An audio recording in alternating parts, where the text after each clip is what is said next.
யோவான் எழுதிய நற்செய்தி அதிகாரம் 4 இறை வசனங்கள் 43 முதல் 54 முடிய. அந்த 2 நாளுக்கு பிறகு இயேசு அங்கிருந்து கலிலேயாவுக்கு சென்றார். தம் சொந்த ஊரில் இறைவாக்கினருக்கு மதிப்பு இராது என்று அவரே கூறியிருந்தார். அவர் கலிலேயா வந்தபோது கலிலேயர் அவரை வரவேற்றனர். ஏனெனில் அவர்கள் திருவிழாவுக்கு சென்றிருந்த போது எருசலேமில் அவர் செய்தவை அனைத்தையும் கண்டிருந்தனர். கலிலேயாவில் உள்ள கானாவுக்கு இயேசு மீண்டும் சென்றார்.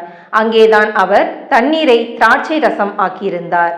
கப்பர்நாகுமில் அரச அலுவலரின் மகன் ஒருவன் நோயுற்றிருந்தான். இயேசு யூதேயாவிலிருந்து கலிலேயாவுக்கு வந்திருப்பதாக கேள்விப்பட்ட அரச அலுவலர் அவரிடம் சென்று சாகும் தருவாயில் இருந்த தம் மகனை நலமாக்க வருமாறு வேண்டினார். இயேசு அவரை நோக்கி, அடையாளங்களையும் அருஞ்செயல்களையும் கண்டாலன்றி நீங்கள் நம்பவே மாட்டீர்கள் என்றார்.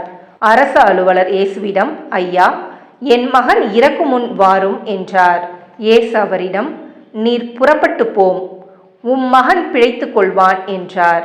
அவரும் இயேசு தம்மிடம் சொன்ன வார்த்தையை நம்பி புறப்பட்டு போனார். அவர் போய்க் கொண்டிருக்கும் போதே அவருடைய பணியாளர்கள் அவருக்கு எதிர்கொண்டு வந்து, மகன் பிழைத்து கொண்டான் என்று கூறினார்கள்.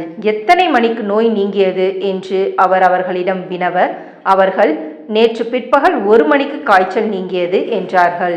உம் மகன் பிழைத்து கொள்வான் என்று இயேசு அந்நேரத்தில்தான் கூறினார் என்பதை அவன் தந்தை நினைவு கூர்ந்தார்.